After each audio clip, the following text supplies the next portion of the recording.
자, 리포트에서 보신 것처럼 이 정부가 현재 60세인 정년을 연장하거나 아예 폐지하는 방안에 대해서 지금 논의가 시작이 됐죠. 관련 소식과 함께 한 주간의 이슈도 살펴보도록 하겠습니다. 네, 승재현 한국형사법무정책연구원 연구위원, 안진용 문화일보 문화부 기자 함께합니다. 안녕하세요. 안녕하세요. 네, 반갑습니다. 안녕하세요. 네. 자, 지금 우리 리포트 봤습니다만 우리나라의 고령화 속도가 도대체 어느 정도 빠른 건지 또 다른 나라 비교했을 때 어떤지 이걸 좀 한번 짚어봐야 될 것 같아요. 사실 이게 고령화가 되는 가장 큰 이유는 출생률이 굉장히 낮기 때문에 고령화가 굉장히 많이 올라가는데 2025년에 65세 이상이 20% 정도가 넘는다고 합니다. 사실 65세가 20%가 되면 초고령 사회라고 이야기를 하는데요.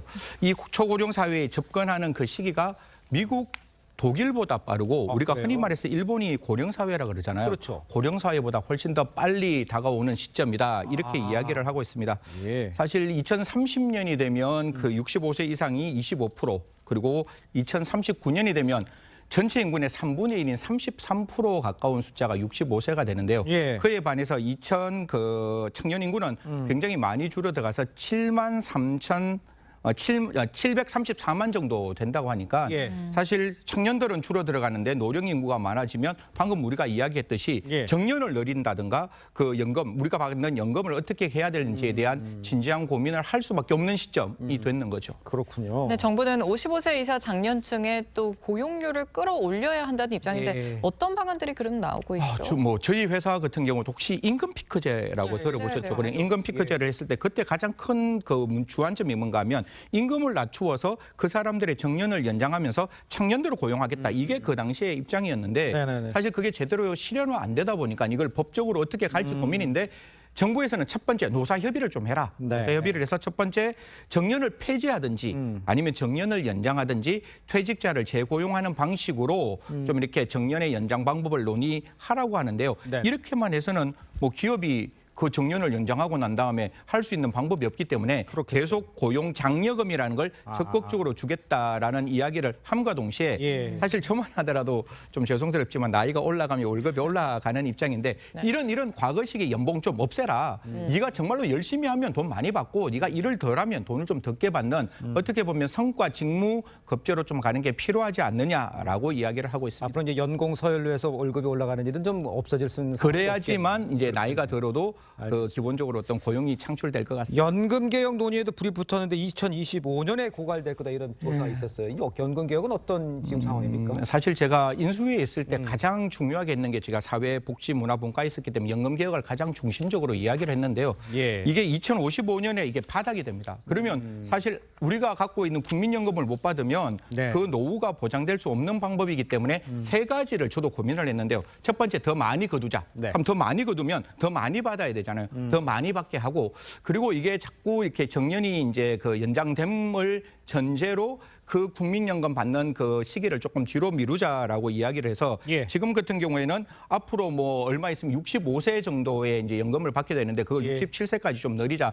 이런 이야기들이 나오고 있습니다. 그래서 더 받고 더 내고 더 받고 좀 더 늦게 받는 형태의 연금 개혁이 가장 현실적인 모델이 아닌가 그렇게 말씀드리겠습니다. 네, 다음 이슈도 짚어보겠습니다. 30일인 내일부터 실내 마스크 착용 의무가 부분 해제됩니다.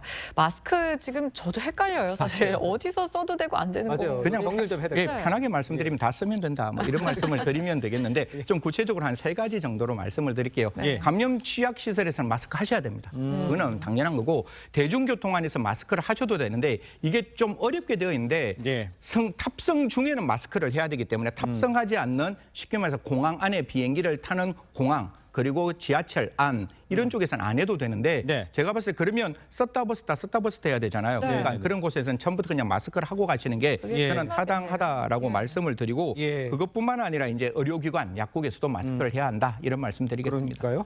그러니까 애매하면 쓰는 게 맞고 근데 이제 지하철 역사는 괜찮고 지하철 안에는 써야 되고 타면 탑승하면 써야 되는 거예요. 아 그렇습니다. 알겠습니다. 자, 한편 여전히 코로나19 재확산에 대한 우려가 나오고 있는 상황입니다. 우리가 대비해야 할 변수들에 대해서 전문가들 어떻게 이야기를 하고 있는지 좀 이야기를 좀 들어볼까요? 준비를 하셨나요? 아니, 네, 제가 그럼 말씀을 예. 조금 드리겠습니다. 이게 뭐 전문가들이 이야기하고 있는 건 첫 번째로 이게 변이 바이러스예요. 변이 네. 바이러스가 어떻게 되느냐의 문제인데 사실 대한민국은 굉장히 좀 안전화되어 있다라고 전문가들은 좀 이야기하는데 예. 외국에서 유입되는 이제 바이러스가 문제가 있어서 사실 뭐 중국 같은 경우에는 춘절에 20억 이상이 이제 움직였다 이런 이야기가 나오고 있습니다. 그래서 예. 그들이 이제 국내로 혹시 들어올 때 변이가 발생할 수 있을 가능성이 있기 때문에 국가에서는 중국에서 들어오는 사람들에 대해서 1개월 더 그러한 어떤 코로나 검사를 하겠다라고 이야기를 했는데요. 네네. 가장 중요한 것은 우리나라 자국의 국민을 지킴과 동시에 국제 글로벌 스탠다드를 어떻게 따라갈지 질병청에서 예의주시해서 그 대한민국이 그러니까 다른 나라와 함께 더불어 갈 수 있는 조치를 좀 취했으면 좋겠다라는 말씀드리겠습니다. 알겠습니다. 네, 다음 이슈도 짚어보겠습니다. 예. 이 경찰청 국가수사본부에서 지난해 8월부터 5개월간 마약류 범죄를 특별 단속을 해왔습니다. 1년 사이에 클럽에서 좀 발생한 마약 사범 이게 11배나 늘었어요. 제가 한 3년 전에 이야기를 했는데 예. 이게 어제 오늘 일이 아니고 11배가 늘어났다는 게 당장 늘어나는 게 과거부터 이렇게 늘어나 있었는 거예요. 예. 이게 클럽에 가면 클럽이 두 가지 특징이 있습니다. 처음에 피자 한 판 가격으로 마약을 뿌려요. 뿌리면 그 왔는 사람들이 최대한 많이 중독되게 만드는 거예요. 예. 중독되게 만들면 그다음부터 그래요? 어떻게 되는가 하면 클럽 가면 그걸 찾는 거예요. 찾다 보니까 어떻게 보면 마약을 파는 사람들에게 가장 핫한 시장이 이 클럽이 될 수밖에 없는 거죠. 그래서 예. 클럽에서 많이 늘어났다는 거는 과거에는 저희들이 뭐 클럽 갔을 때 이렇게 들어가서 합동 단속도 했잖아요. 뭐 미성년자가 들어오면 단속하는 거 이게 전부 다 인권 침해 때문에 전혀 되지 않았거든요. 네네. 그렇기 때문에 과거에 숨어 있던 11배가 현재 대한민국에서 마약과의 전쟁하면서 그게 현실적으로 드러났다 이런 예. 말씀드리겠습니다. 그렇군요. 근데 무려 이제 11배나 늘어났다는 게 여기 이제 눈에 들어오는 상황인데 비대면 마약 거래가 증가하고 와 미성년 사범들이 이렇게 많아요? 저는 미성년자가? 촉법소년이 마약했다는 와, 그 예. 리포트를 보고 도대체 대한민국이 어디까지 얼마만큼 과연 위험해질까라는 생각하는데 저 앵커 제가 미국에 있을 때 네. 클럽 마약 중에 포용 마약이라는 게 있습니다. 거기에 마약을 하면 사람을 이렇게 잘 안기는 마약이라 그래서 케타민이 있어서 부모들이 클럽에 가면 뭘 주는가 하면 리트머스 시험지를 줬어요. 네네. 그래서 혹시 그 음료수에 리트머스를 집어넣어서 케타민이 있는지를 확인하는 네. 그런 상황이 외국에서 되어 있는데 지금 대한민국도 이 케타민 같은 게 굉장히 적극적으로 수입되고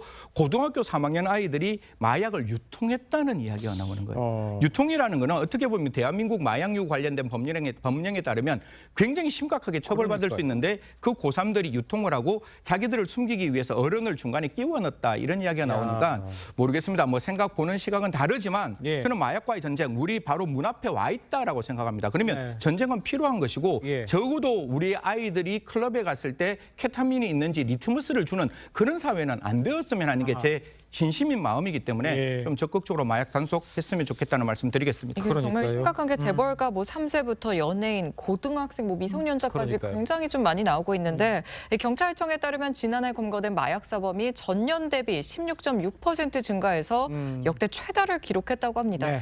이거 정부 대책이 좀 없을까요? 온라인에서도 엄청 그러니까 퍼지고 정부에서는 그런 이야기를 해요. 당연히 온라인이니까 온라인에 전담팀을 만들겠다. 그리고 온라인에 들어가면 뭔가 그 온라인의 전문적인 그 수사하는 기법, 그러니까 온라인을 들여다볼 수 있는 기법이 있는 사람이 수사를 하는 건 맞잖아요. 네. 근데 여기서 그치면 안 된다는 게 시청자 여러분, 범죄는 초국가화되고 과학화되고 첨단화되고 있는데 수사는 여전히 아날로그인 거예요. 맨날 수사를 할 때 수사의 투명성, 적법성이 필요하다. 함정 수사는 하면 안 된다 이러는데 예. 인터넷 안에 함정 수사 안 하고 어떻게 그걸 들여다볼 수 있습니까? 아. 국민들의 생명과 신체를 지키는 게 수사기관의 제1의 업무라면 어떻게 보면 성폭력물 중에 디지털 성폭력 범죄의 그 잠입 수사가 되도록 되어 있으면 저는 마약 수사도 당연히 잠입 수사 되어야 한다라는 것뿐만 아니라 한 가지만 딱 네네. 외국에서는 대마가 지금 합법화되어 있잖아요. 네. 예. 이게 국내에 들어오면 위법이란 말이에요. 그러면 중학교, 고등학교, 대학교 그 나라에서 마약 중독되는 외국에 있는 유학생들이 국내 들어올 때 제발 오픈시켜서 다 치료받을 수 있도록 좀 만들었으면 좋겠어요. 그게 아니면 파티룸에서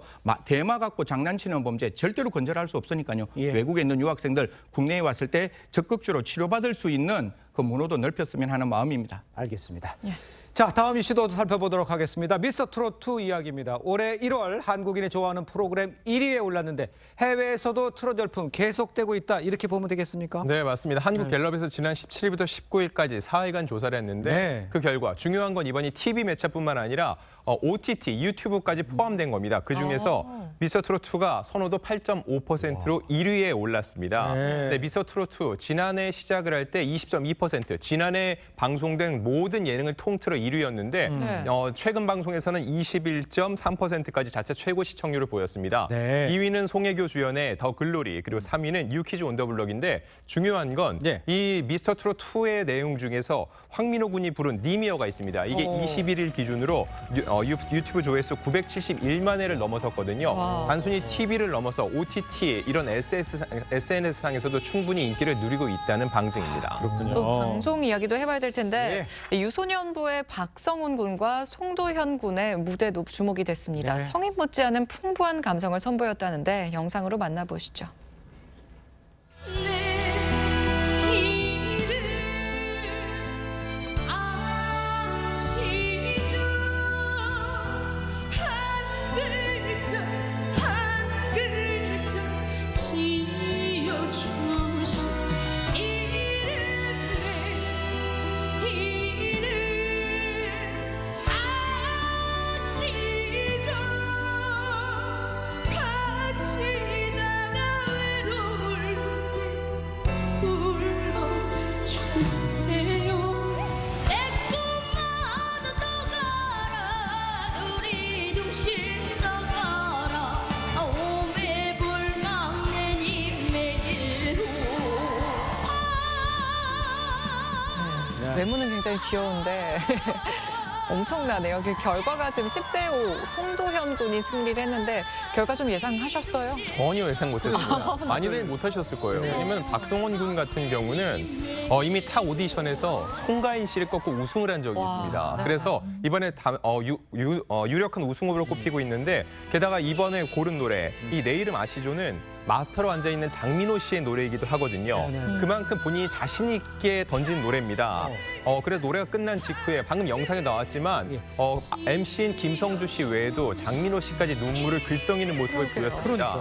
이 후군 같은 경우는 바로 이 송도현 군 같은데 충분히 본인이 긴장이 될 만하거든요. 그런데 노래가 막상 시작되자 굉장히 신나는 표정을 지으면서 노래를 능수능란하게 소화를 했습니다.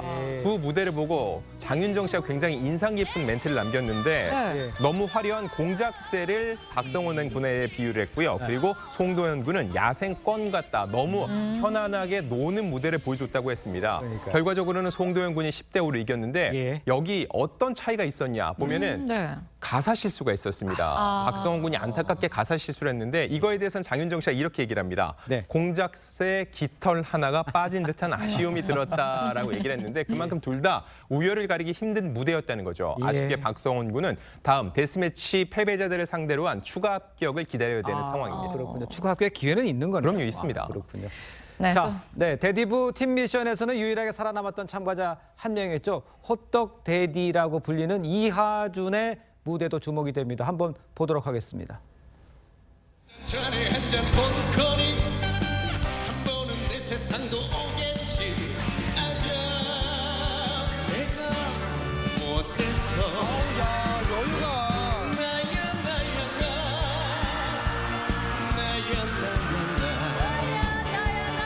거리에 흔들리는 발자국 어둠은 내리고 바람찬데 아자 괜찮아 나 좀 보면 굉장히 여유 있는 무대였는데 네. 지금 현재까지 데스매치에서 패한 참가자들 중에 좀 부활할 것 같은 사람 3명만 꼽으면 누구로 아까 예상하세요? 그 친구는 옷 뽑힐 것 같아요. 그럼요. 박성원 군요. 그 이유는 아까 말씀드렸던 그 내용입니다. 가사 실수가 아니었다면은 네. 이길 수도 있을 만한 무대였기 때문에 또 한번 보고 싶어 할 것 같고요. 예. 제가 또 한 명 뽑는 사람은 진욱 씨입니다. 진욱 씨 같은 경우는 예심 진이었던 박지현 씨와 맞붙었거든요. 그러니까요. 그럼에도 결과가 8대7 딱 한 끗 차이였습니다. 야, 예. 그 결과 분명히 심사위원들은 그들의 목소리를 다시 한번 듣고 싶어 하기 때문에 저는 이 2명 우선 꼽고 네. 다음 주 방송되는 데스매치에서 또 한 명이 나올 수 있을 것으로 봅니다. 그렇군요. 네. 자, 그렇다면 다음 주 매치에서 가장 주의 깊게 봐야 할 관전 포인트는 안 기자가 볼 땐 뭔가요? 자, 지금 아직 안 나온 사람이 누가 있냐면 네. 박서진, 황민호, 안성훈인데 이들이 현재 인기 투표 2위, 4위, 5위입니다. 굉장한 강자들끼리거든요. 네. 분명 이들 중에서 맞붙는 사람이 있는데 누군가 한 명 데스매치에서 떨어질 수밖에 없거든요. 그들 중에 한 명이 저는 또 한 명 추가 합격자가 나올 것 같을 수 있어서 3명 중에 현재 2명만 꼽은 겁니다. 알겠습니다. 지켜보도록 하고요. 자, 두 분과는 여기서 인사 나누겠습니다. 고맙습니다. 감사합니다. 감사합니다. 감사합니다.